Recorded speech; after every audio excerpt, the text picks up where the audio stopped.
Biasanya orang menjadi marah ketika ditegur, walaupun dia salah.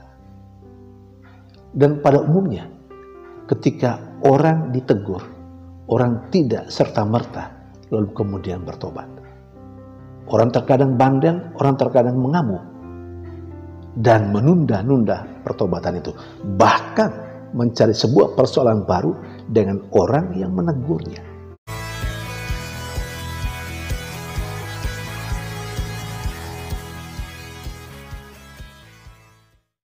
Berjumpa lagi dalam permenungan kita edisi Selasa 11 April 2023 dalam Oktav Paskah. Bacaan-bacaan liturgi hari ini, bacaan yang pertama dari Kisah Para Rasul bab 2 ayat 36 sampai 41 dan bacaan Injil dari Injil Yohanes bab 20 ayat 11 sampai 18. Bacaan yang pertama hari ini merupakan kelanjutan bacaan pertama kemarin, Senin 10 April. Dalam bacaan pertama kemarin, Petrus berkhotbah di hadapan orang Yahudi. Petrus mencela dan mencerca mereka karena mereka membunuh Yesus, seorang yang baik yang melakukan banyak mujizat di antara mereka. Tetapi orang Yahudi bunuh dalam persekongkolan dengan penjajah Romawi. Hari ini dalam bacaan yang pertama, kelanjutan bacaan pertama kemarin, Petrus berhadapan lagi dengan orang-orang Yahudi. Tetapi Petrus tidak lagi mencerca dan mencela mereka. Diceritakan dalam bacaan pertama bahwa orang-orang Yahudi setelah mendengar cerita Petrus, siapakah itu Yesus? Orang-orang Yahudi yang terlibat dalam pembunuhan Yesus, mereka sangat terharu. Keterharuan mereka ditindaklanjuti dengan pertanyaan yang mereka ajukan kepada Petrus. Kalau begitu, apa yang harus kami lakukan? Petrus dan para rasul menjawab mereka, bertobatlah dan berilah dirimu dibaptis dalam nama Tuhan Yesus supaya dosa-dosamu diampuni. Saudari dan saudara yang terkasih, katakanlah dalam bacaan pertama kemarin, Petrus dan para rasul mencela tingkah laku sikap orang-orang Yahudi yang tidak baik terhadap Yesus. Petrus menegur mereka atas persekongkolan mereka dengan penjajah Romawi untuk membunuh dan menyalibkan Yesus. Dan itu sebuah teguran yang keras. Tapi teguran yang keras itu menghasilkan pertobatan. Saudari dan saudara yang terkasih, bertobat adalah hal yang selalu diajak dalam kitab suci. Yesus misalnya dalam karya pewartaannya, awal mula sebelum ia mewartakan kerajaan Allah, Yesus mengajak para pendengarnya untuk bertobat. Bahkan pertobatan itu adalah kriteria persyaratan untuk bisa menerima kerajaan Allah. Tapi pertobatan terkadang tidak mudah. Lebih lagi, kelompok orang ataupun orang-orang tertentu ketika ditegur dengan keras atas kesalahan yang dilakukan, biasanya orang menjadi marah ketika ditegur, walaupun dia salah. Dan pada umumnya, ketika orang ditegur, orang tidak serta-merta lalu kemudian bertobat. Orang terkadang bandel, orang terkadang mengamuk dan menunda-nunda pertobatan itu. Bahkan mencari sebuah persoalan baru dengan orang yang menegurnya. Itu kehidupan manusia, itu kehidupan kita. Dan mungkin saja kita alami dalam keseharian kita. Pertobatan memang tidak gampang. Saudari dan saudara terkasih, mungkinkah kita masuk dalam kelompok seperti orang-orang Yahudi dalam bacaan pertama hari ini, yang ketika ditegur atas kesalahan dan dosa yang kita lakukan, lalu kemudian kita menyadari dan kemudian kita bertobat? Ataukah sebaliknya, kita termasuk pribadi atau termasuk dalam kelompok orang yang sulit untuk bertobat, bahkan bisa saja melawan orang yang menegur kita, orang yang mencerca dan mencela atas kesalahan dan tingkah laku kita yang kurang baik. Saudari dan saudara terkasih, kalau demikian, kita termasuk orang yang tidak mudah untuk bertobat. Kita tidak mau bertobat karena kita tidak merasa bersalah dalam hidup ini.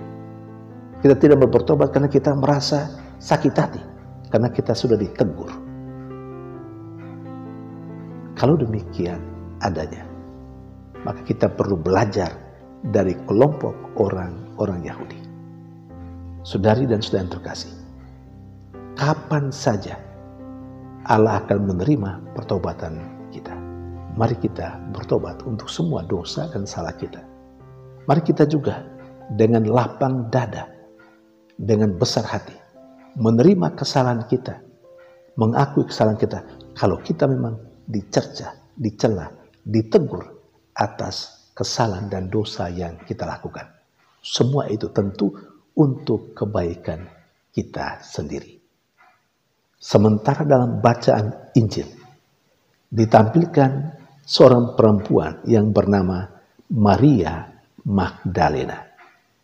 Bagi saya, menurut cerita kitab suci atau Injil hari ini, sosok ini, Maria Magdalena, adalah seorang perempuan yang secara pengetahuan, boleh saya katakan kurang memadai, yang berkenan dengan iman. Itu terbukti ketika ia melihat kubur kosong. Pikirannya langsung, jenazah Yesus diambil orang. Maria Magdalena tidak berpikir tentang kebangkitan.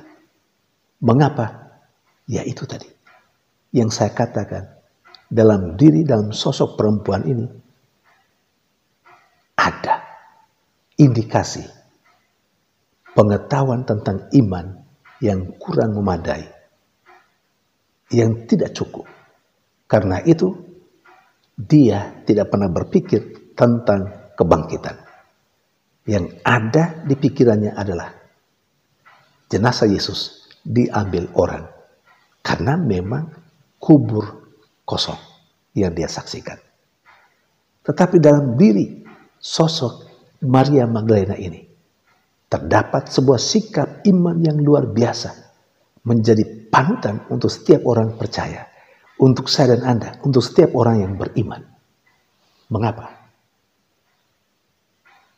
Cerita Injil hari ini adalah tentang Maria Magdalena, sosok ini yang pergi mencari Yesus, termasuk mencari Yesus yang sudah berada dalam kubur. Poinnya adalah upaya dia untuk berjumpa dengan Yesus, dan karena itu dia mencari. Dia mau berada dekat dengan Yesus dan pinginnya selalu dekat dengan Yesus, sekalipun sekedar ada di kubur Yesus. Ini sikap iman yang luar biasa yang patut kita jadikan contoh dalam sikap beriman kita. Saudari dan saudara terkasih, dalam keseharian kita ada orang-orang yang mungkin seperti Maria Magdalena, secara pengetahuan tentang iman Mereka tidak ada apa-apanya. Tidak punya pengetahuan tentang iman yang memadai. Tapi kalau berbicara tentang sikap beriman, orang-orang itu yang kurang pengetahuan itu, ternyata sikap imannya jauh lebih hebat. Luar biasa. Sebaliknya juga, ada di antara kita yang punya pengetahuan tentang iman yang luar biasa. Tetapi ketika berbicara tentang sikap iman, wah, sangat tidak sesuai antara pengetahuan iman yang banyak dan luar biasa dengan sikap iman. Saudari dan saudara yang terkasih, antara kita, antara saya dan Anda, kita bisa memiliki pribadi yang memiliki tipe dalam kehidupan beriman seperti Maria Magdalena. Kita bisa saja kurang pengetahuan tentang iman, tapi sikap iman kita luar biasa. Atau sebaliknya, kita punya pengetahuan tentang iman yang luar biasa, tapi ketika sampai pada sikap beriman, nol besar atau mungkin sangat kurang. Mari kita menjaga keseimbangan. Pengetahuan yang luas tentang iman, pengetahuan yang memadai tentang iman, itu seharusnya menurut hemat saya mempermudah kita untuk bisa menghayati iman kita dalam keseharian kita yang diperlihatkan dalam tutur kata dan perbuatan kita, dalam tindakan beriman kita. Semoga kita menjadi manusia yang seiman dalam dua hal itu.